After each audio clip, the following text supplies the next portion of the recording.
Atsiranda abejingumas klientams, nenoriai prisiimate atsakomybę už savo atliekamą darbą, vengiate vykdyti paskirtas užduotis.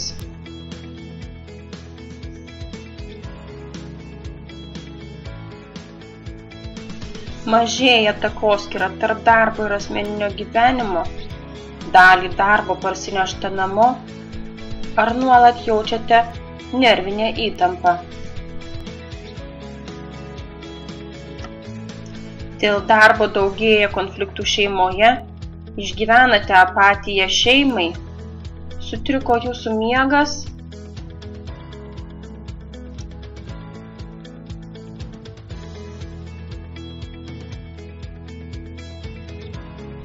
sukluskite, tai požymiai rodantys gresiantį profesinį perdegimą.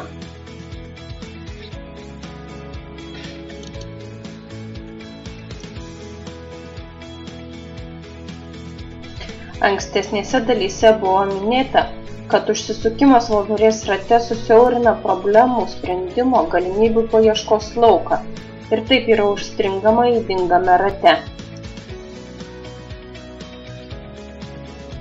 Jausmai yra kiekvieno žmogaus gyvenimo palydovai. Jie gali būti teigiami ir neigiami, nuolatiniai ir pasireiškintys priklausomai nuo aplinkybių. Ir kiekviena veikla turi tam tikrą emocinį foną.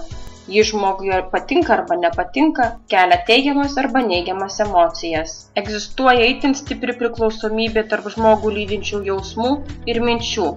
Nuo to, kaip mes esame nusiteikę, kaip jaučiamės, priklauso ir mūsų mintys. Kokias mintis konstruosime darbo ir asmeninio gyvenimo atžvilgiu. Jei organizacija, kurioje dirbame, ar kolegos kelia neigiamas asociacijas, tuomet ir jausmai nukreipti į darbą bus neigiami. Jei veikla kelia teigiamus patyrimus, tai ir įsitraukimas į ją bus aktyvesnis, pozityvesnis. Esant teigiamam nusiteikimui ir pozityviems jausmams, veiksmai yra aktyvūs, netgi tais atvejais, kai kyla tam tikri iššūkiai. Jei veiklą lydi neigiamas emocinis fonas ir patyrimas, tuomet bus delsiama imti sprendimų, prisimti atsakomybę.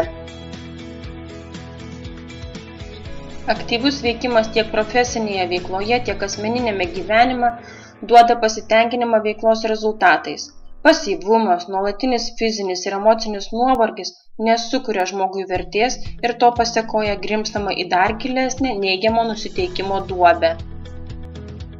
Sukdamasis neigiamame rate, žmogus, tam tikros organizacijos darbuotojas, aš arba jūs, pradedame nematyti gyvenimo spalvų, pasineriame į vienatvę, liūdesį, nepuoselėjame santykius su brangiausiais žmonėmis ir tampame asocialūs emocinė prasme. Todėl yra būtina kritiškai įsivertinti profesinio perdegimo lygį bei nusimatyti būdus ir priemonės jo šalinimui. Juk patys esame atsakingi už savo asmeninę, emocinę ir fizinę gerovę ir spręsti profesinio perdegimo problemą reikia ne dėl kitų, o dėl savęs.